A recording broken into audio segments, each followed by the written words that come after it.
Okay, welcome and thanks for joining us. We've got an opening chat question that you're welcome to put your answer in the chat box. This month's question is, in your program, what is the most helpful practice or tool that you use on a daily basis? Like, what's your go-to? That's something that you can share your kind of best practice ideas and things that you rely on the most. Go ahead and introduce yourself, also name and program, and then share with others what are some of the most helpful practices or tools that you use in your program.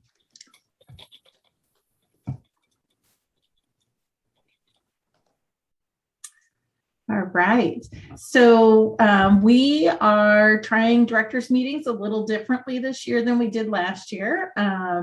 Last year we tried two different meetings, one for all directors and then a separate one for grantees, and we found ourselves repeating a lot between the two meetings. Also had trouble on our end keeping track of which meeting we said things at to try to make sure that everyone heard all the different announcements out there. So this year, we're going to give a try to having one directors meeting per month. It is scheduled for the third Tuesday of each month at 10 o'clock.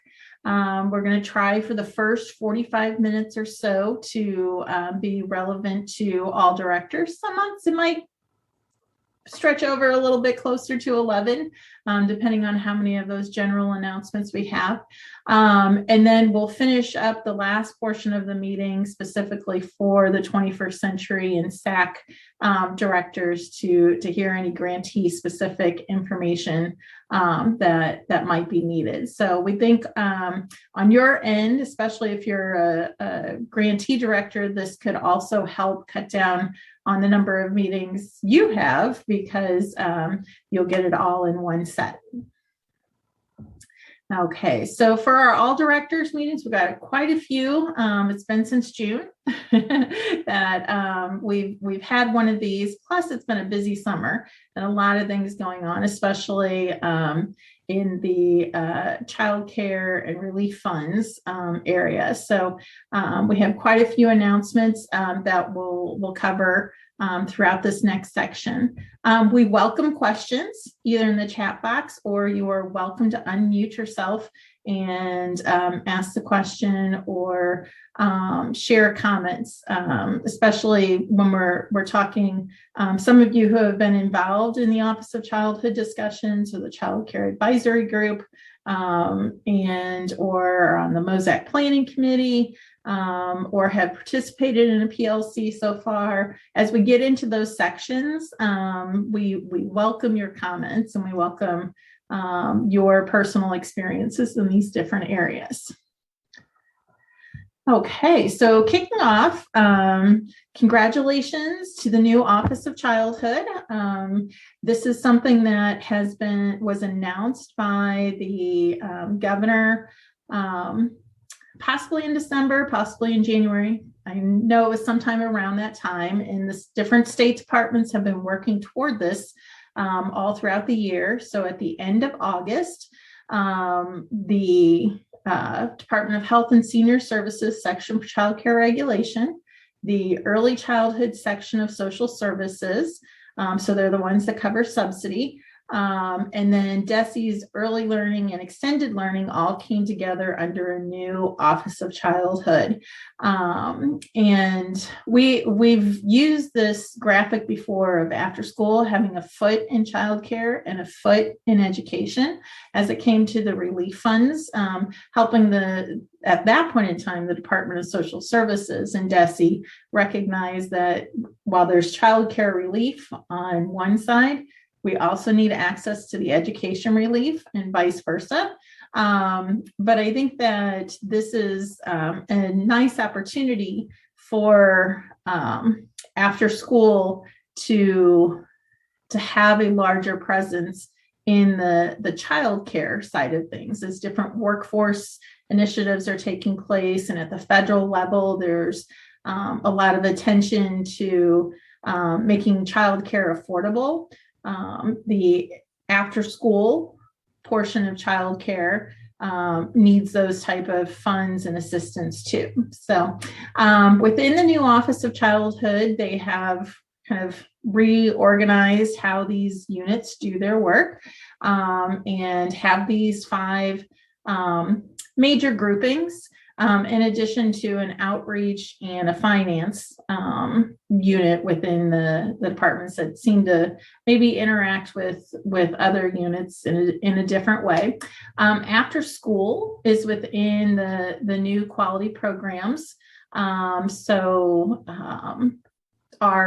Our friends from DESE, Cindy and Jimmy and Cheryl, they're still there. But now, instead of being under federal programs, they're part of this Office of Childhood, specifically within the Quality Programs Unit.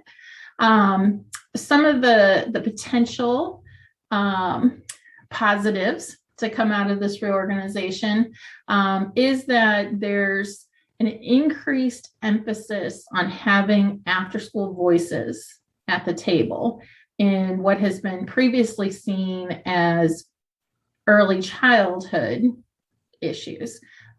So especially when it comes to subsidy and the licensing and how the CCDBG funds are spent at the state level, a lot of the initiatives coming out of those have been very early childhood focused, instead of recognizing the full spectrum, birth through age 12, and in certain situations all the way up to age 18. Whereas now that all of the units are together, there's kind of this opportunity for the department in this new office to think about how they're doing things. And I think the recognition that after school is different from early childhood is definitely there, but the fact that after school needs to be a part of the discussions along with early childhood is something positive that I've been seeing over kind of the development period of this new office. 3 things specifically that they've done on the childcare front is that they have started a childcare advisory group in coordination with Kids Win Missouri. So some of you may remember Casey Hansen. She was our policy coordinator for many years at MASN. She moved over to Kids Win Missouri, and she's facilitating this monthly childcare advisory group. And I have quite a few people listed here that are representatives of the after school field. And you can see that we have YMCA, Boys and Girls, community-based organizations, school-based organizations, rural, urban, like a wide variety of different voices that are participating in that group. That particular group is focused on kind of the childcare issues. So looking at the subsidy system and the payment system and the delays in payment system, payments, which has gotten better, and those type of things. And so they meet monthly then with the leaders formerly of all 3 state departments, but now mostly within the Office of Childhood, to talk through those issues. The stakeholder engagement process, this is a work group that I've been invited to be a part of. And basically, as the new office was forming, they're trying to develop processes to be very transparent with providers on how decisions are being made, and to get genuine stakeholder feedback in the process. So they have a report that just came out from the Hunt Institute and is posted on the Office of Childhood's website, that explains the process they went through and kind of their goals and some recommendations that the work group is making to the department to be able to implement those. So similar to the child care advisory group being like a regular standing meeting, there will be other opportunities for professionals and providers to join focus groups and be part of the feedback loop there. And then a third kind of positive sign I see is that similar to how we have MOT funding for after school systems building. Missouri received a PDG Birth Through 5 grant, and that's helping to do quite a bit of systems building within the early childhood sector. And so there's opportunities for us to coordinate between that. We have quite a bit of workforce and professional development built into our MOT strategic plan. And we're being able to collaborate with their PDG workforce group. So lots of potential, I think, for this new Office of Childhood and being able to further our work, especially on the child care side, and maybe help to access more of those child care dollars, which is a big federal emphasis right now. So as at the federal level, as they look at enhancing the systems of support for children and families, we want to be able to have a very active role in those discussions. So before I move on, is there anybody who has been involved with the Child Care Advisory Group or some of the other stakeholder feedback opportunities that would like to say anything?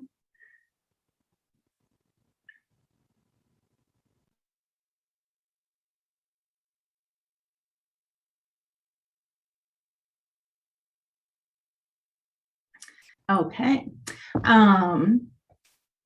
So next I wanted to share some of the COVID relief funding opportunities.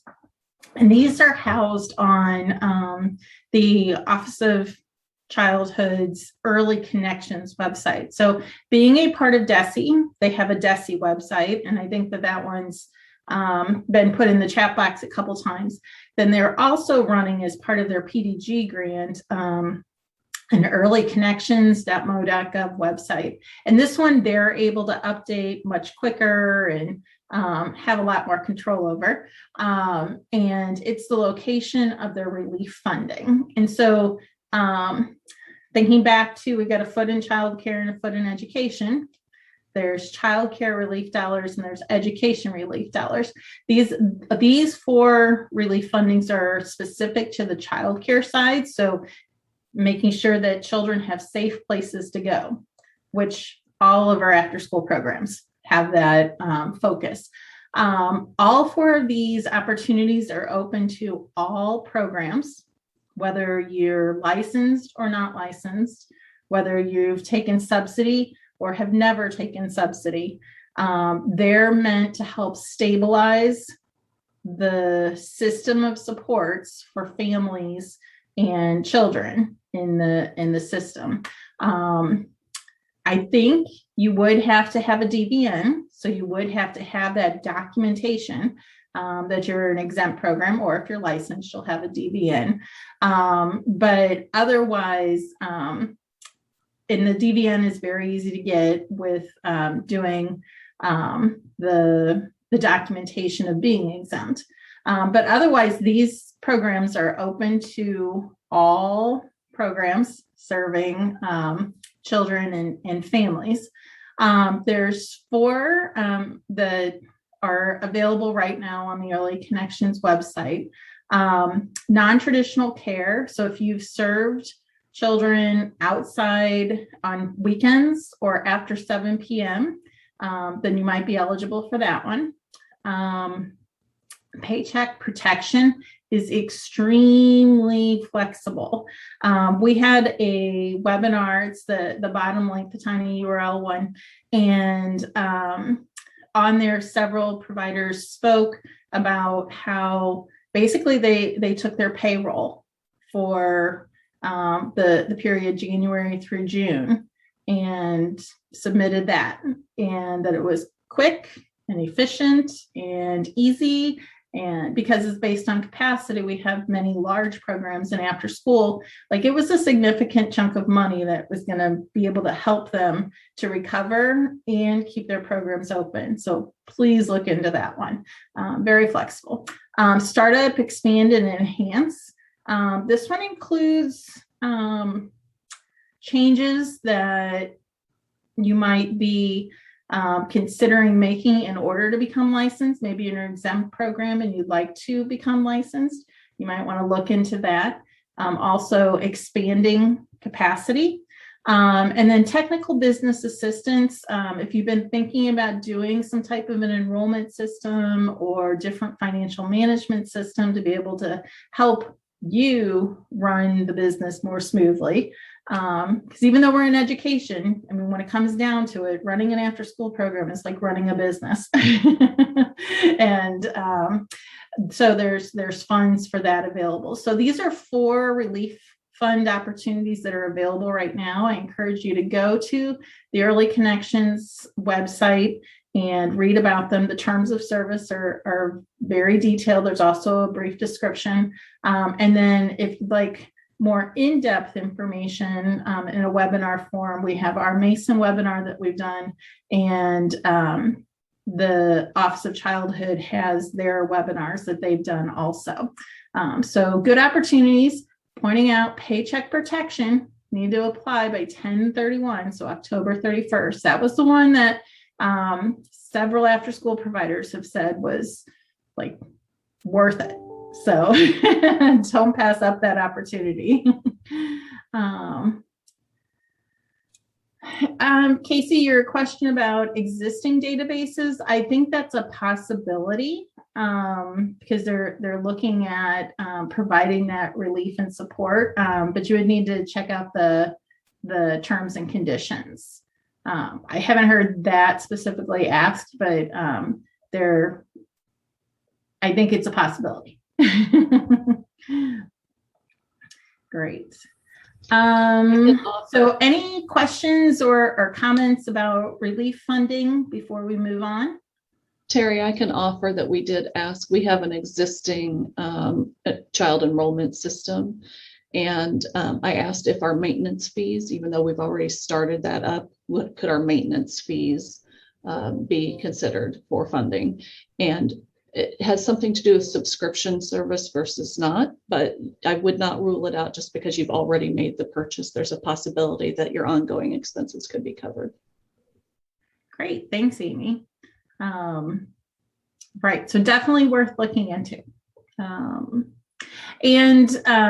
As you're reading these opportunities and you're like, wow, it would be great if it was like this, but had this little difference, feel free to send those our way, because what we've heard is that after different windows close, they'll see what's been allocated and what's left over, and then maybe reopen some of these opportunities like the paycheck protection, but for a different multi-month period.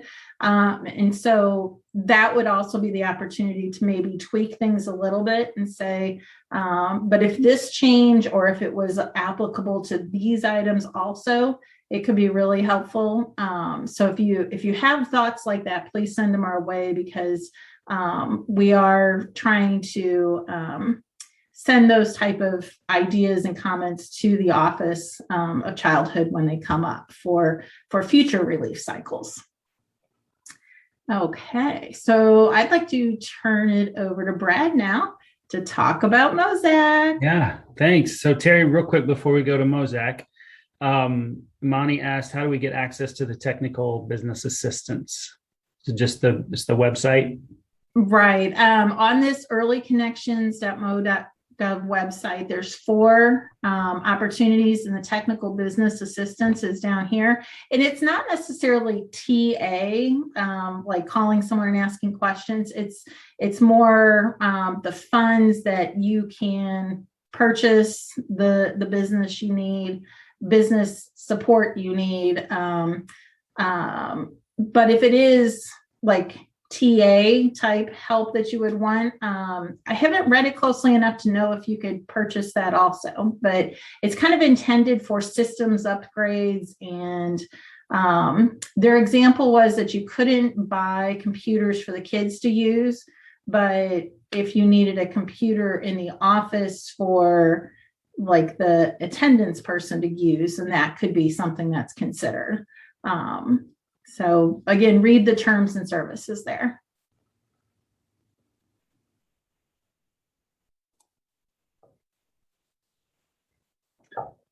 All right. So Mosaic. So first, I was scrolling through, and there's several new faces and names that I don't know. So just to introduce myself, I'm Brad Laudeman with the Missouri After School Network. And I am heading up the planning committee for Mosaic this year. And we've been working. We're now going every other week to meet to make sure we're getting everything in place. We're excited to be in person at the lake. We've not had Mosaic in person since November of 2019. So we're excited to be there. Would love to have you come. It's November 19th through the 21st. Just to let you know a little bit about Mosaic this year, our keynote speaker is Dr. Gail Gorky. Gail has been with us before. It's been several years since she's been here. Very dynamic, engaging presenter. You won't want to miss her keynote, and then she's going to do a couple of breakout sessions for us as well. Manny Scott will do our keynote on Saturday, so Gail will be on Friday. Manny Scott will be with us on Saturday at lunch. And Manny is, if any of you remember the movie Freedom Writers, about a classroom in Los Angeles. Manny was in that class, not in the movie, but that was based on a true story. Manny was part of that class, and just talking about his story, he's going to talk about the power of one in his keynote. So he'll be with us on Saturday, the 20th. And then our featured speaker this year will be Erica Petrelli. Erica is with the leadership program based in New York City. She's been here as well. And it's been several years for her since she's been here. She is an excellent facilitator. She's also going to do our Leadership Academy. So typically for our Leadership Academy, we will have the Thursday pre-conference before the conference really kicks off on Friday, Saturday. But the way we're doing it this year is that the Leadership Academy will be virtual. The first 4 sessions will be virtual. Erica Petrelli will facilitate those, and then the last 2 sessions will be in person at Mosaic. She's also going to do multiple other breakouts. She's really a great presenter. So just to kind of let you know that that's going on as well. And Terry, if you want to go on to the next slide, other presenters that will be there may be you. So I'm going to skip down to that second or the third link there, the Mosaic RFP. We still need presenters to do breakout sessions, which will be an hour and 15 minutes. Spark sessions will be 30-minute sessions. We have deep dive sessions, which will be a 2 hour and 15-minute session that you can really go deep into a topic. So if you are interested, if you've ever thought, I'd like to present at Mosaic, this is your opportunity. You can click that link and go fill out the RFP, and we'll let you know. If you're a little bit nervous about it, then do a Spark session. It's only 30 minutes. They're quick hitters. A lot of times those get the highest evaluation because there's just not much time, and it's all go. So we will be doing that. So fill out the RFP there. Registration for Mosaic is open. And I think we'll post that link in the chat as well. The Lodge of the Four Seasons is where we'll be hosting it. This will be I think our 3rd year there. And you can make reservations. So thanks, Ann, for posting those links. And then the Leadership Academy PLC registration is there as well. And I talked about that a little bit. As a leader, I think it would be great for all of us. Erica is going to, and I should have pulled up her little description, but she's going to be talking about social emotional as a leader, SEL as a leader, and how do you tap into that, and how do you lead your team? So if you as a program director want to come, if you have site directors, if there is frontline staff that you think, this person has leadership potential, it would be a great opportunity for them to get a little PD. Do the first 4, like I said, the first 4 will be virtual. They can do from home or from the office, wherever, and then we'll be in person at Mosaic. So sign up, register. We're looking to have a great time. I saw Gloria asked about some of the COVID guidelines. The hotel itself doesn't have anything in place. They did tell us that they've had all kinds of conferences scheduled. They had one conference as they were, getting ready to come. They asked the hotel staff, "Can you please mask?" And the staff did, and then they were not too far into the conference itself, and the conference organizer went to the hotel and said, don't worry about it because none of our people are masking. So when we get a little bit closer to the actual dates, we'll look at that again and kind of see where we are and look at those guidelines. We have talked about for sure having some way to identify how comfortable people are with any kind of contact, whether it be a handshake or a hug, because we haven't seen each other for 2 years. Whether that, one of the things, and I don't know that we'll go this way, but it's just to give you an idea, we talked about lanyards, a red, a yellow, and a green lanyard. So that's very identifiable. And if you're wearing a red lanyard, you know what, fist bump me from across the room. And that's as much as I want. If you're wearing a green, shake my hand, hug me, or whatever. And then the yellow would be maybe it's elbow bumps or one high five the whole time. So yeah. And Terry, as she said, we're open to any ideas.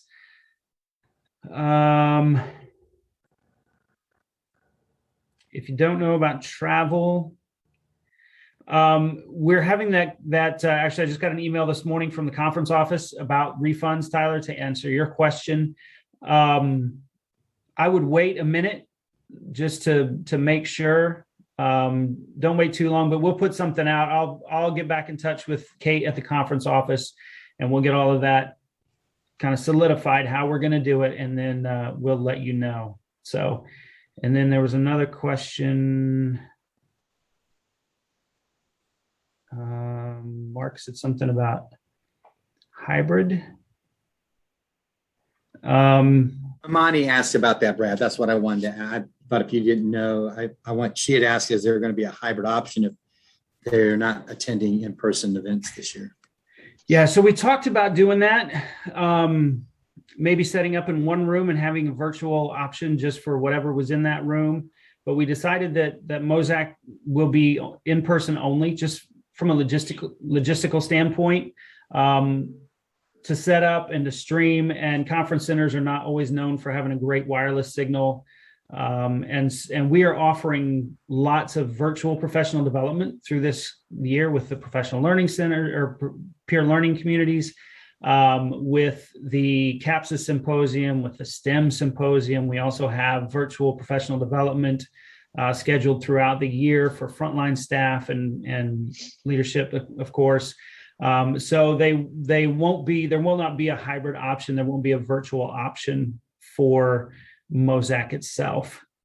Session sizes have attendance limits. We will work with the hotel on that, on the distancing, and if we need to cap those room numbers.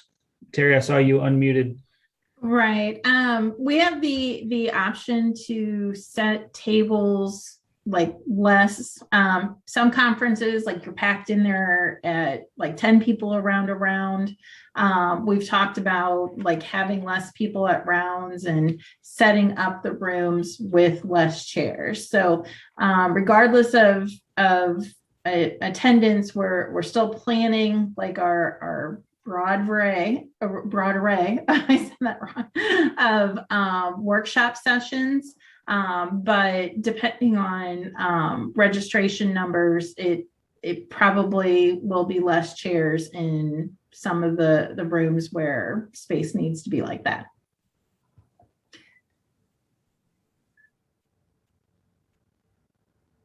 Any other questions, or any questions that I missed in the chat? I have a question. Okay, Steph, go ahead. I always have questions. Do you guys have what is your the request to present? What do you guys have already, and what are you looking for? Off of the top of my head, I couldn't tell you what we have already. I can tell you what we're looking for generally. STEM track, older youth, middle school, high school. That's always one. Frontline staff, hands-on activities is always something. We're always excited when we get something that people can leave on Sunday and go back to their program on Monday and implement this activity or this practice or whatever. Anything for frontline staff would be great. SEL, kind of things. I think those were the tracks that we kind of talked about. Well, and it gives a better idea for those of us that are like debating on presenting or not, kind of what you guys need. So that way it's, we can meet the needs of whatever the frontline staff and the after school programs are. My program might be vastly different than somebody else's, but I always pull from whatever I go to, whatever session I go to. So. Yeah, I think if there's something that you do well in your program, share that. Because you're right, some programs, and because I know your program, Stephanie, I know you all do a lot of physical fitness and activity and nutrition and those kind of things. That may be something that other programs don't do, but would like to do. And if you could give them something that they go, oh, that's not as difficult as I thought, then that's fantastic. Because really just trying to expand our own view of what we do in our programs and what activities we could be doing or potentially, possibly, whatever. So yeah, I would say if there's something in your program that you do well that you think would transfer to another program, so if you have an amazing partnership with the Nelson Atkins Art Museum in Kansas City, probably not going to transfer to Lakeway, Missouri, where Stephanie is, right? But you could talk about partnerships and how you develop those in the community, whatever. So yeah. So if you have an idea, go ahead and submit it. Okay. Yeah. Tyler Service Learning, always helpful. All right. Well, keep watching watch the pipeline for information about Mosaic. We're also going to be sending out a Mosaic specific email each week. I think coming out on Fridays. So make sure you watch for those. And if you have questions, let me know. I'll put my email in the chat and you can just shoot me questions. Thanks. All right. Thanks for the update. And definitely we're open to suggestions. So send them Brad's way. In addition, at Mosaic, we will also be holding our celebration of after school to recognize professionals in the field. So all of the different links can be found on the Mosaic conference website /recognition. The different categories for this year, we're going to spread them out and do them at the different whole group sessions. So there won't be a start to finish banquet, either at lunch or at dinner, as there has been in the past. It'll be at the different times. We'll do different recognitions of different categories. The ones that we'd love your help in nominating so that we can recognize your programs and your staff, regardless of whether they're going to be in attendance or not. Their name will be printed in there and we'll send them a certificate. But years of service, we do in 5-year increments. So if you have somebody who's been with you at one of those 5-year benchmarks, 5, 10, 15, 20, please nominate them. Educational achievements, anyone who is earning their youth development credential or their associate's, bachelor's, master's, the educational certificate, all of those. Please submit them. We'll recognize them also. Retirements, regardless of years, those don't have to be in 5-year increments. But if you've got a staff member who's been with you for 13 years and he or she is retiring, we'd love to recognize them. Mosaic also historically has done their Mosaic Awards even before the whole celebration of after school. So we're looking for nominations for Outstanding Professional and for Rising Star. And on those, we do ask you to write a description of why you think the person you're nominating is the outstanding professional, or Rising Star, I think is targeted to somebody who's newer in the field, 1 or 2 years in. So those we ask for a narrative to help us as the committee is reviewing them to be able to select the person. But the years of service, education, and retirements, those are across the board. We're just looking for their name and what it is that they're being recognized for in their site so that we can put those on the certificate. Programs we do very similarly with years of service. So if I feel like we had a program last year that had been in operation for 40 years, which is awesome. So again, in those 5-year increments of how long programs have been around, new programs that just started up and survived their first year, happy to recognize those. Programs that have earned their accreditation or have kept their programs going after a grant period ends. Those type of program recognition, we're happy to celebrate also. So the process for that is just going online and submitting the recognition so we know what it is to prepare on the certificate. If somebody is being recognized and attending the conference, they too can have that $75 discount like the presenters. Right now, the link says presenter, but hopefully by the end of this week, it'll say presenter/recognition recipient, so that it's much clearer that that's the place to get that $75 off. So if you have questions about celebration of after school, feel free to send those my way. Otherwise, there's more information and description of each of those 2 Mosaic Awards online. Peer learning. I think this is back to you, Brad. Yeah. So just a little overview of our peer learning communities. This is something new that we're doing this year. One of the things that kind of comes from being part of this national network of statewide after-school networks, we get to hear what other states are doing. The Connecticut After-School Network have been doing peer learning communities, professional learning communities is what they call them. They've been doing those for a long time. And so talked with them and just talked within our team. And so these peer learning communities, really, we wanted to create an opportunity for all of you in the field to learn from one another, as well as learn from your facilitator or, kind of the leader of that PLC. So some of these have already started.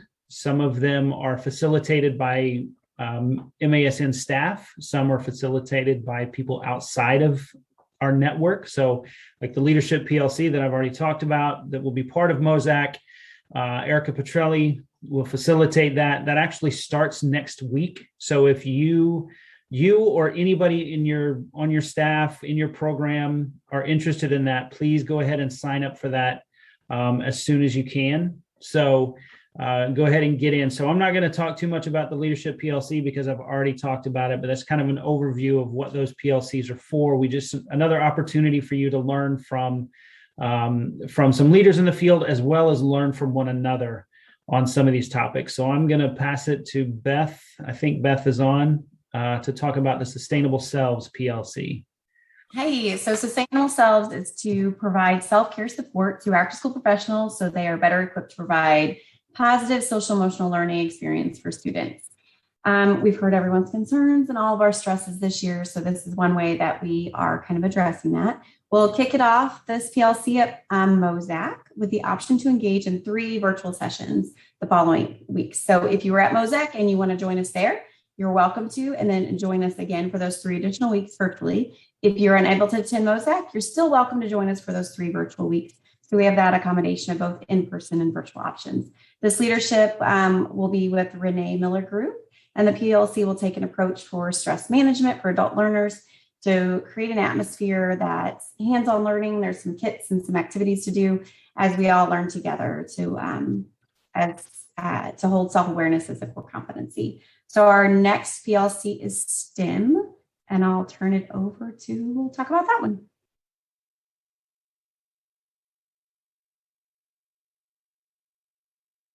Might be you, Brad.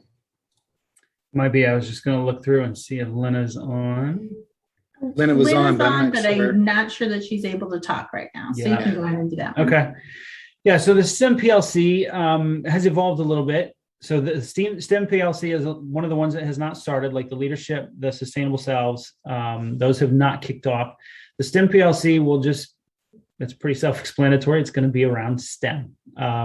STEM activities, how to teach STEM, how to engage kids in STEM. We will use some of the ACRES model. Some of you might be familiar with ACRES, which was from the main Math and Science Alliance. They've been doing virtual PD for a long time around STEM. So Lena Lawson is one of our AREs here at the network, and she's going to head that up. And so we will get that registration out there soon. Not sure, that may start later in the fall. But if you have questions about it, you can email Lena. Another great opportunity for some virtual PD. So turn it over to Mark. All right. Hey, gang. It is so good to see everybody. I needed this. So real quick, talk about the CAPSA PLC. First of all, tomorrow we are going to have an amazing time because we have a student leadership summit that's going to be at Missouri State University. And that is a part of our CAPS initiative and also is a part of the CAPSA PLC. Now, if you're not coming, we have 7 programs, 8 high schools. We're going to be maxed out tomorrow with over 90 people at Missouri State University for this student leadership summit for high school students. But even if you did not participate in this summit, you can be a part of our PLC so that you can ramp up and get ready, because we're going to do more summits. And we've got this amazing opportunity with 220 Leadership with Matthew and Joseph. They're providing all kinds of supports. They're going to also be leading this PLC. They're going to have weekly office hours plus our every other month check-ins with our peer learning community with the high school CAPSA initiative. So we have a tentative date. I don't have that right here in front of me. I apologize, but we will have a meeting following the summit in October. Then we'll have another one in December, and then we'll kick off in January. But then also, if you want to be a part of this initiative after the summit, then you will have access to them as well. So we'll give you more information about that. I'm trying to make sure that I keep all high school programs in the loop on that. But if you're a program that has a new site director for your high school program, or you're a new program director and want more information, please email me. I will be glad to get you that information. Then following that, the Entrepreneurship PLC, which has been really an ongoing PLC. We started that last year with our micro grantees. But we have also included other programs that are dipping their toe in the entrepreneurship waters. Just so you know, we just had a real successful pitch challenge this year, and 3 of our participants in the pitch challenge are participating in the Venture Lab Spark mentoring program this fall. But even if you have not engaged yet in the entrepreneurship initiative, please come and be a part of our PLC. Our next one is the first Wednesday in October, and I think that is October 6th. It is October 6th at 10 o'clock. We always bring additional resources, as well as our partners with the MOT initiative, with YEI, Young Entrepreneur Institute, as well as Venture Lab and other resources into the mix. Several of you are already engaging with that, either through being a micro grantee or also a chamber grant participant or recipient. So again, any other questions you have about the Entrepreneurship PLC, please let me know. We would love for you to come and hang out with us. Lots of cool stuff happening in both of these areas right now.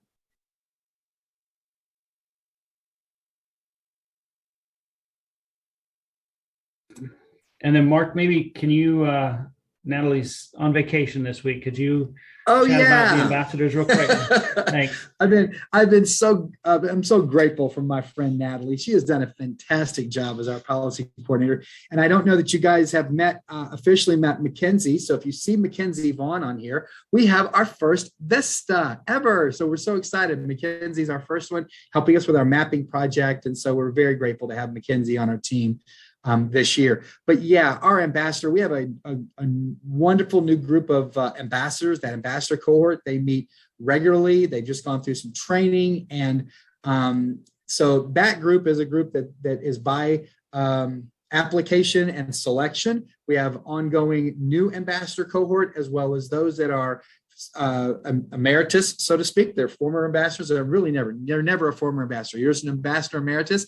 And they've also decided to come alongside and be mentors to the new ambassador class. So that group meets regularly, monthly, and they're continuing getting ready for their own events, their own policy engagement events in their local context, as well as the things that we'll be doing on a statewide level when we get prepared for the Show Me After School Day at the Capitol in February, and any other policy and advocacy things that we'll be doing. So I guess I could say, since she's not on here, Natalie is. She rocks. She's doing a fantastic job.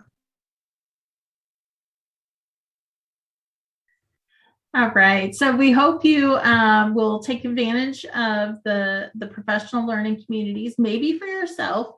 But as you see those different topics that were there, especially like the sustainable selves and the STEM and the CAPSA, it could be for you, but in a lot of cases, it might be for that staff person who has taken the lead within your program on STEM or on careers, or you see them going that direction and you'd like to give them the content specific support that they need. So don't think of these just for yourself. Think about who on your team might be the right one to participate in these. Flipping back just for a second, leadership, sustainable selves, STEM are going to be starting soon. CAPSA and entrepreneurship have been meeting, but have a kind of an open door. So contact Mark on those. Ambassadors is the one that's more of a rigid start to finish because they have certain projects that they do along with certain events that we hold over the year. And the next application window for after school ambassadors will probably be near the end of the year, April, May, because they start up in August in order to be ready for the legislative sessions and lights on after school. So contact people are listed here. After school committee meetings, this is just a reminder that they are open to all professionals and partners. This year we're meeting, we hope to be hybrid. These first sessions we're doing all virtual. As the year moves forward, we might get to the hybrid. We have one of those really cute owls that swivel around to catch the person who's speaking. But for right now, September, we switched and did it all virtual. So what we're doing is we're having STEM and public policy on the same days in September, December, March, and June. And then quality and PD are taking place on the same day, October, January, April, and July. So those meetings last about 2 hours. They're led by your peers from across the state. So if you would like to be involved in any of those, please sign up. The registration links are in each of the pipelines. And then they're also available on the MASN website to click on. So we encourage you to get involved. The committees come up with their own agendas on a 3-year cycle. Next year will be our next planning year. So right now we're working through the identified items in each of the committees that are part of their work plan. And then next year will be another strategic planning year where we gather the ideas to implement for the next 3 years. A few other announcements, just to remind you that if you're looking for clock hour approved trainings, they are on the Missouri workshop calendar that is administered by Child Care Aware of Missouri. We've been working to promote this so that there would be more after school specific opportunities on the calendar, and anything that's done through MASN for clock hours we put through there also. Lights on after school is coming up. So October 28th is the day. We encourage you to hold an event or do activities with kids that are lights on specific to help celebrate and recognize the importance of lights on after school. Several links here that are also in the pipeline. General information from the After School Alliance. They have some great ideas on family engagement. That's a good time to plan a family engagement event to help celebrate after school. If you're holding an event, whether it is doing a certain activity with kids up through throwing a parade, like something big, the After School Alliance encourages everyone to register their Lights On After School event. There's kind of an internal contest that they have to beat the number of events that they had in previous years. And with schools being back in person, it'll be interesting to see what the nationwide numbers are in events. A few years ago, right before the closure period, Missouri was actually in third place in number of registered events, behind Texas and California. So, I mean, yeah, those are big states. They're going to have a lot of events. But at one point in time, we had the third most events registered. Be something exciting to do. So, and then if you're looking for ideas or would like to hear some of what your peers are doing, MASN had a Lights On After School webinar through the Public Policy and Awareness Committee earlier in September, and there's a link to that Lights On webinar. Hey, Terry, let me say this real quick, because I want to, we were able to also be a part of the national webinar, and Aaron Malone from Mission St. Louis was a part of that panel. But I will just tell you, for my money, and that was awesome, but I will just tell you the one that we did, and I know I'm biased, but the one, hit that link. And if you did not get a chance to see that, or you weren't able to attend it live, hit that link and watch it. It's some fantastic ideas that are there for you. That's still not too late to get your Lights On event put together, and everybody on there is willing to offer their support and resources. Great. And then another resource that's available, we know hiring and finding staff is an issue. It's been an issue all across the country for all after-school programs. The After School Alliance put together a resource kit on staff recruitment that have some already made, forgot what they call it, like things that you can use. Like they have a fancy name for the collateral. That's what they call it. Collateral developed that you can use and download, including like texts and things like that. So if you like that, it's going in the chat. I just saw Stephanie's that there's a lot of links. We're just learning how to make our own blog posts on our website. So this could be a potential blog post to talk about this webinar and list all of these, because we do have them in an email internally so that people would be able to paste them in. So we will try to post them on our website in the blog post section. So on our new website, when you scroll down, there's 6 boxes of blog posts. It'll be one of those 6. And so that's all we have for the all directors meeting part of it. Just remind you of a couple upcoming events between now and the next directors meeting, and or to have Mosaic and start making plans for that. Are there any general questions before we say thank you and goodbye to the non DESE grantee directors that we can answer for everybody?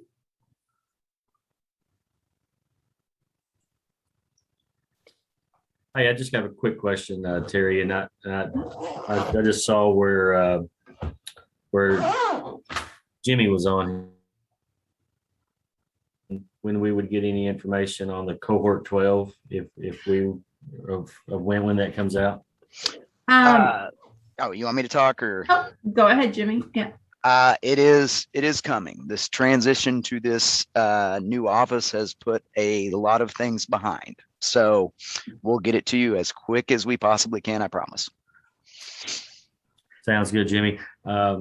Just real quick, if you don't mind, if we touch base after this, or sure, if I can call you. Yeah, not a problem. Sounds great. Right. And so we have a few more slides for grant directors. So if you work with 21st Century and or SAC grantees, and or are waiting to hear about the cohort 12s and would like to stay on, we invite you to do so. If you are not a 21st Century grantee or not a SAC grantee, we appreciate your time this morning to hear these updates, and hope that you have a great rest of your week, and look forward to connecting with you again next month. So it's kind of a little awkward to say, like, half of you goodbye, the other half please stay. But again, looking for that meeting efficiency and not repeating ourselves then with the other grantees. So thank you everyone who's not a DESE grantee for being here, and we look forward to connecting with you later. And DESE grantees, please hang on for a second while their windows go, and we'll get on with the DESE portion of the meeting. All right, are we ready? We need Brad to play some music. Hello. That is a good idea, and we'll have to plan for next month to have some music transition here between the two meetings. So, Jimmy, I could sing, Terry. Terry, I could sing. No, thank you, Mark. All right, guys. Right, well, hey, on. it's good to see everyone as always. I do have some pretty important information to give out. It's just going to be me today. Cheryl is out. So normally if you sleep during my portion, today is not the day to do that. So I've addressed cohort 12 already, as well as SAC. They are somewhere in the department. So once we have all that, we will get that to you. So really important information that just sort of came out this week as it comes to especially for you CBOs. We're not sure what it's going to look like for districts because that's on the EPEG system. But for CBOs, Cheryl and I are going to be assuming pretty much all of the duties that Kim once did. So just really important to, as you fill out your request for reimbursement or your budget amendments, make sure you're getting them in on a timely basis, because there's a lot of steps now that we have to assume before we can turn them back around to you. Also check the portal. I know we say that all the time, but apparently we're no longer able to send out mass emails. So any sort of announcement is going to be on the portal, whether it be maybe cohort 12, I don't know. But anything like that will be on there. As far as Mosaic goes, now, of course, this is subject to any, if you're not comfortable and all that good stuff, but we're planning to do a pre-conference for any new directors within the last 2 years as a pre-conference piece. I'm not sure what day or time that'll fall on. That's to be determined. And then our regular breakout, we typically like to sort of push towards the SAC grantees on that. So not that either can, you can come to both, you can just come to one, but if you're a new 21st century director within the last 2 years, try to make it to that. Of course, the information will be available once we're done. And I've got a couple new email addresses for you guys. I think the exl.desi.mo.gov is still operational, but it is now dumping to a couple of other email addresses. So the first one is for anything and everything that is not a payment request. So key staff change, maybe a copy of a license, anything like that will go to all one word after school at desi.mo.gov. Now then, if you're going to be submitting a request for reimbursement, so I'm looking at our CBOs here, that email address is all one word, childhood invoices at desi.mo.gov. And that's budget amendments, final expenditure reports, anything like that. Now, we're not sure how it's going to work with the EPEGs. And for you, those of you not familiar, that's a mechanism within DESE that pays school districts. We're not quite sure how the runaround is going to be with that, but for anyone, the after school particular email address, but then for our CBOs, we just did a round of payments, and so we had our first go around with it. So literally it took Cheryl and I the entire morning to do all of this. So some changes are happening. So Jimmy, there's a question in the chat from Christy about continuation awards letters. Were they emailed or mailed? So Christy, with you being a SAC program, that we haven't made it to that part yet. SAC is usually traditionally a little later getting things around. So they will be coming very soon though. So you haven't missed anything, Christy, I promise. Thank you. And you're welcome. And Christy, at Mosaic, it would probably help you to come to our just regular breakout session, which will be a lot, it won't be quite as intense. Not that it's going to be intense, but it won't quite be as intense, I promise, as the pre-conference will be. And that's all I've got. So speaking of pre-conference, I did a quick screenshot to show what the registration for that would look like after you've gone through the normal registration process. It's 3 pages in because we just added it last week, whereas the registration had been going for a while.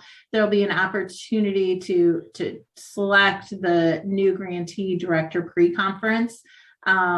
With that, in addition to the meeting room and the technology, because there's a charge for all of that, of course, with any hotel, we are doing both lunch and dinner. I don't think the time has been set for what time that will start. The last time we did it at the lodge, it started with lunch, so we had box lunches available for the new directors. I feel like the time before that, it started earlier in the day, 10 o'clock, and we had a lunch break with more of a buffet set up. So that's still to be determined, the times and the type of lunch, but there will be a lunch meal included in it. And then also that night, there's several different groups that are gathering that night. So the ambassadors as part of their PLC, the conference planning committee, and getting ready for the next day, the after school leadership team. So those committee members and other leadership team members are all having dinner together. And so we're inviting all of the new directors to come to that dinner also, to be able to meet some of the other people that after a year of doing this may be familiar on Zoom basis, but when you're brand new and might be a little overwhelmed, might help to meet them in person. So the new director meeting is an add-on to the registration. Right. So the pre-conference is an additional $100 onto the Mosaic amount, which is the covered expense that's allowable within the grant. Okay. And yep, I think Jimmy covered even more than what was on the slide so yeah, new stuff. So if you have questions for Jimmy, you can go ahead and add them into the chat box. And we're going to continue to cover some stuff. So this one, oh, you know what? Did anybody ever volunteer to do this one? I don't want to take it away from anybody who was excited. And Terry, I'm going to have to jump off. So if anyone needs to get a hold of me, just have them give me a call. Okay. You can give Jimmy a call. And if there's questions in the chat box for him, we'll try to send them his way too. There we go. Thanks, guys. Yep. Thanks, Jimmy. So for years, we've been hearing, oh, wouldn't it be great if there was something all in one place? And could you make a whole list? And what it just seems like Could we have it in one place? And so we finally have tried to meet your needs in this area. And I'm going to actually switch over. And these links are live now. Just this morning, I got them to go up on our moafterschool.org /grantees website. But we have 3 new PDFs that are in the grantee section, and my screens are covering up. So we have this new thing called the blueprint, and we borrowed this from Texas because we thought it was a nice idea. They put everything in one place. And so we have this 34-page document for you. That's a resource. You don't have to read it. But for those of you who have always said, is this written down anywhere? And can you just send me a copy? We finally have it all in one place. So it covers the roles and of the different organizations. So MASN versus DESE versus Open and Child Care Aware, and what those roles are. Talks about our quality improvement cycle, technical assistance, data collection, training, professional development, resources, evaluation and monitoring. Talks about timelines, and I'll get to those 2 documents in just a second. We also included some get involved information, so those committee meetings and optional things like that, and then terms and acronyms, because who doesn't love our alphabet soup? So thank you to Anne for trying to wrangle these terms into one place. But looking through the document, like lots of hopefully helpful information describing the difference between SAC and 21st century, talking about the new Office of Childhood, talking about some of our system partners, the role of grantees. We made up a little chart to kind of show like who the program director oversees and coordinates the budget. This one, MASN data team schedules the Pqa and observers to conduct the assessment. So kind of some of the who does what of the quality cycle. There's our pretty quality graphics talking about the difference between a program visit and a site visit. We use program for that terminology at the grant level, kind of the administration level, and site for each of the locations. Data collection, putting it all in one place, surveys, PQA, DESA, DESE data, because we do a data exchange with DESE, which is exciting. Let's see, training and professional development, talking about the planning with data, youth work methods, conferences, resources, talking about these monthly meetings, our different listservs, our website, DESA, evaluation and monitoring. So the guided reflection process,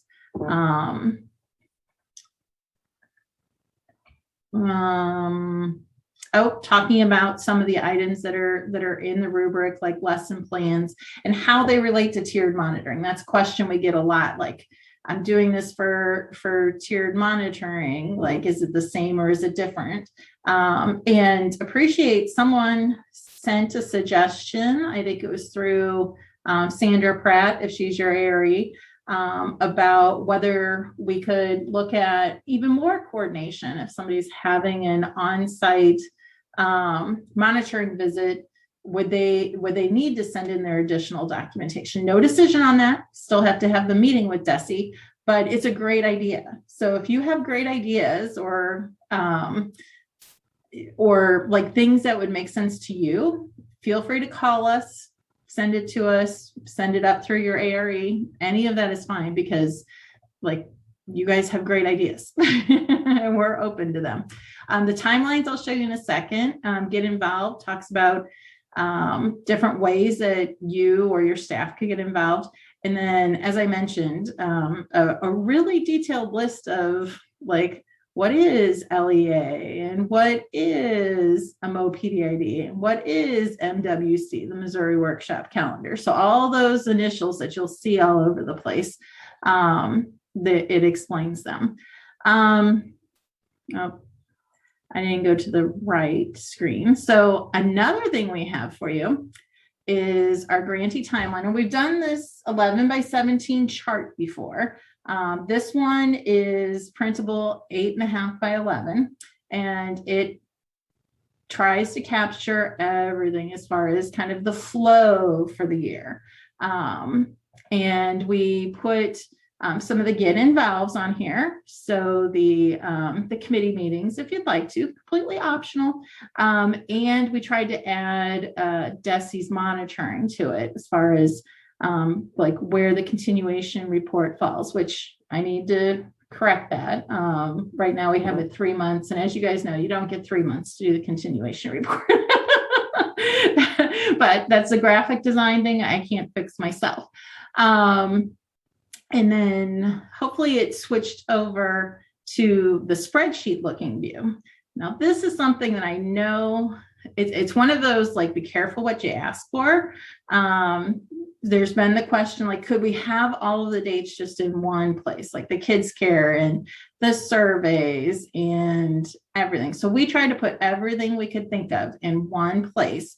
And it's long and it could be overwhelming. So then we coded things.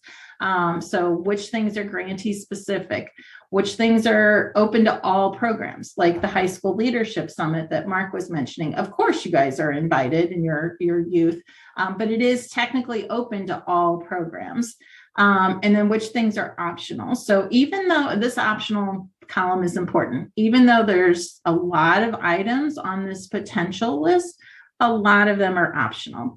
But is it a form of like communication? Is it professional development? Is it technical assistance? Or is it data collection? Or is it monitoring and fiscal? So like we put on there each of the, like your payment requests are due quarterly, making this really big. So you can see between the 22nd and the 25th. So that's a grantee thing. It's required once in 3 quarters, once every 3 months.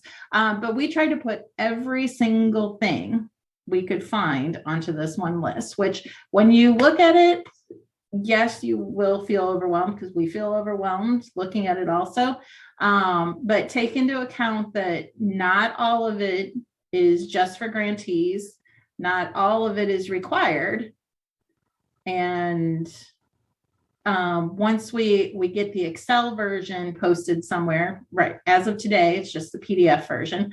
But once we have the Excel version, you could even like download it for yourself and sort and filter on things like that. But as overwhelming as it is, we tried to put everything in one place.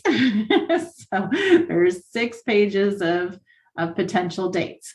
But at the same time, I mean, these things are exciting in the sense that they're resources that we've heard you say you think would be helpful. And as you're now using them, and today, first day, just posted this morning. So we'll get them out to your AREs. But let us know what else could be helpful. And if you find mistakes, let us know about that, because we've had our team's eyes on them, but they're still brand new. So so hopefully you will find this as a very helpful resource. Okay, Brad. Now I get to do this one. Okay, Clint's turn. Yay. I haven't got to talk to this fun group yet. So is that okay, Brad? No. I was just going to talk real briefly about AREs and our visits, because it is that time of year, back to school. And so this is just a reminder to all of you all that our program and site visits are starting back up. If you haven't already heard from your ARE, you will be soon. So just be ready and get those visits scheduled. And we're excited because we're planning on being back in person with our visits, if necessary, because of your situation or your school district, your organization. If they require, or say that you can't do in-person visits, let your ARE know that. of any policies or restrictions, so that they know to expect that. And we can make it work virtually like we did last year, but we're hoping to do things in person, kind of trying to get back to normal and have those visits in person. So be ready for those. Reach out to your ARE if you have questions in the meantime, but certainly be ready for that first visit if you haven't already had it. There will be a few changes in ARE assignments. I think most of you all know that David and Connie Tony, retired again, and so they're out traveling the country, and so we will be making some adjustments. But there are a couple things that are keeping that from being finalized is the Cohort 12 announcement, because that could change some things based on what happens there. And then we are looking at replacing the Tonys with another ARE in that Southeast region, and that's in the works, but that could cause a little bit of shifting around of AR responsibilities as well. So anyway, we're excited to be back out there and seeing you guys in person, seeing your programs in action. We missed that so much last year. So just be looking to hear from your ARE, and anything you need or whatever, they're your go-to person. And thank you. All right, and I'll take this one, and you can feel free to jump in if you have something else to add. But just about the PQA this year, we're looking to get back in person with those PQA assessors. We do understand that some districts may not still be allowing people in, but we would like to be able to have those PQA assessors show up in person this year. If you're ready for a PQA visit, the best way to do that is to contact Ann Reeder. Her email address is right there, and just say, hey, I'm ready. I think typically Ann asks for if you could send her 3 dates that are good, because that way it's not just her going October 7th and you go, nope, not that one. So send her 3 dates that work for you for those PQA visits, and then she can get those set up for you. And then the mini planning with data sessions, after we get those PQA results back, we get some surveys. Those mini planning with data sessions are going to be done in person, mostly with your AREs this year. We have talked about, and we're still kind of in the process of, MASN may offer 1 or 2 virtual opportunities. So we did that last year with the advanced planning with data, but we have talked about that possibility as well. But for now, plan on your ARE doing that in person with you once you get your PQA scores. All of this is part of this quality improvement cycle that we, you can see the little the logo is the only word that's coming to my head. The graphic there, assess, plan, improve. So that assess is the PQA. They come in, we kind of look at what we're doing. Planning with data, we look at the results and see where we need to grow and where we're doing really well. And then improve, we're just constantly looking, where can we get better in our program? What can we do? What resources can we tap into? So this is all part of that quality improvement process. So it's the first meeting since the school year started. Just a reminder, last year, was just kind of a crazy, the last year and a half has been crazy. And this year may be crazy too, but we're going to do all we can to get back to normal with all of our PQA and ARE visits and planning with data and all of those. So in other words, what Brad is saying, we want to make sure that we drive Ann crazy again. That's what we want to make sure of.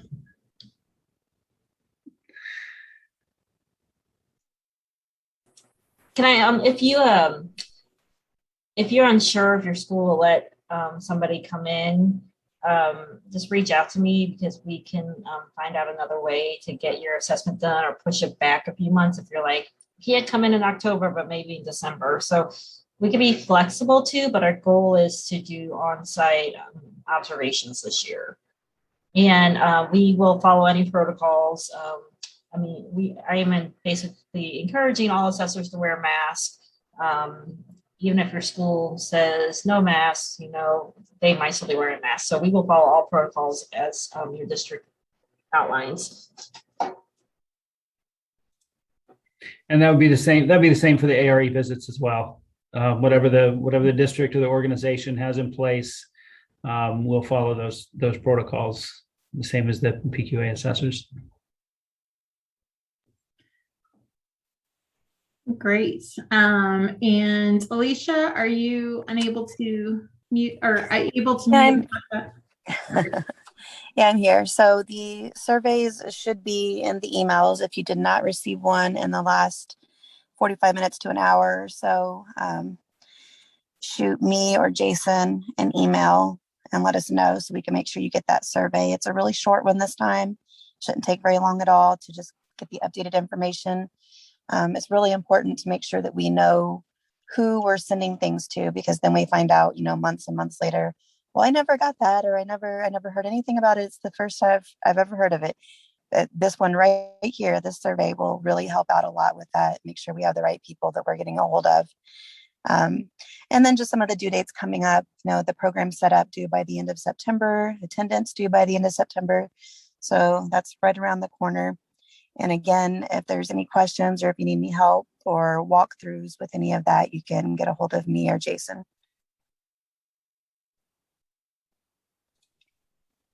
Great. Thank you, Alicia. And we haven't gotten the email sent out yet. Part of that will be we were checking who are the Kids Care Center contacts. That's one of the questions in the contact survey that program directors, so one per grant, who is listed as like the primary contact, should have gotten a survey. Probably, I think it was scheduled to come to you at 11 o'clock, just asking like for contact information, and then Kids Care Center contact person, and then each of your sites, like who the point person for each of those are. Eventually, we'll be sending out to those Kids Care Center contacts an email letting them know that more of Kids Care Center is transitioning over to Alicia this year. So the best way is to use the help desk ticket within Kids Care Center, because those go to both Alicia and Jason. We know that some of you text Jason your questions, and he's definitely still here to help and answer those. But we're moving some of the Kids Care Center work over to Alicia, because Jason will be helping weighing out more with the data analysis and the evaluation stuff. So feel free to contact both Jason and Alicia, and that Kids Care Center help desk generates an email to both of them. And then we've got youth work methods trainings. Yeah, so real quick, Amy had a question about how people will be notified about the Cohort 12 awards. Typically, and Terry, you can correct me, typically I think they call the awardees first before they put anything out on the portal or anything. So usually it's a phone call from Jimmy or Cheryl that says, hey, congratulations, you've been awarded 21st Century Grant. So, and then they will put that up on the portal. So Stephanie's right, they can't send those mass emails anymore, but they'll post that information on the portal. But I think they will, I would guess that the plan again this year is to call those awardees. That's typically what they do. So yep. Thanks, Ann. So youth work methods trainings. This is, again, just kind of the beginning of the year, just wanting to put some things out there. So that assess, plan, improve cycle, the youth work methods trainings will happen after your PQA, after you're planning with data. And so there are several options again this year, as there were last year. So if you have a trainer on staff, some of the programs have someone that's been certified to lead those youth work methods trainings. If you have an in-house trainer, then obviously they can do that. On that note as well, we have talked with the Weichert Center about the possibility of a TOT, the train the trainer is what they call it, to certify people. So if you're interested in that, just let me know. We don't have any kind of date, but just to kind of gather some information on how many people we might have that would be interested in becoming a youth work methods trainer, so you could do those trainings at your program. So if you have that in-house person, then You can do that. You can do the youth work methods trainings live in person with your ARE. And so that's an option. We will also have, like we did this past year in the spring, we had 3 live virtual sessions that were facilitated by Weikert. And so we'll have those as an option, as well as those asynchronous virtual sessions, the recorded sessions that will be presented. They're recorded by the Weikert Center. And so you can have your staff do those whenever. So just kind of letting you know what the options are there with the youth work methods trainings. And I see all the stuff flying in the chat box about interest. So that's helpful. So that's something we can communicate to Weikert and see what we might be able to do to get people certified to be youth work methods trainers. Okay, and that's actually our last slide. But luckily, a comment in the chat box made me remember something that I forgot to put in there. And that's that we're starting a grantee specific newsletter. And the first one will be sent out tomorrow, kind of with the link to the recording and the link to the PowerPoint and a lot of these announcements. We're not necessarily going to repeat everything that's in the pipeline. So we might have like a link to the most recent pipeline or something like that. But some of it, like Mosaic, is worth repeating because like Mosaic's big deal. We want to keep that in front of you. So where Jimmy said that they're not going to be able to do the blasts like they used to be able to do, we're going to try, I mean, if they ask us to, like it won't, we'll work with Desi to try to make sure anything that they would normally blast out is included in that newsletter. And if something needs to be sent more regularly or in between a monthly blast, we would have the capacity to do that. This monthly grantee newsletter is starting with the grant director, so the 46 contact people that just hopefully got that survey around 11 o'clock this morning. But we can add to that and add like your number 2, and if you want, all your site coordinators and things like that. So in that newsletter that comes out tomorrow, there'll be a link to an email that you can basically add other people to receive that same newsletter. So we're happy to send it to anyone in your program that you want to receive it. But we're going to start with that narrowly focused directors list and grow from there. So that is all the information we have to share with you. Thank you for hanging with us for an hour and a half. But I hope that you find the dual meeting to be beneficial also, instead of trying to carve out 2 separate meetings within a month. If anybody has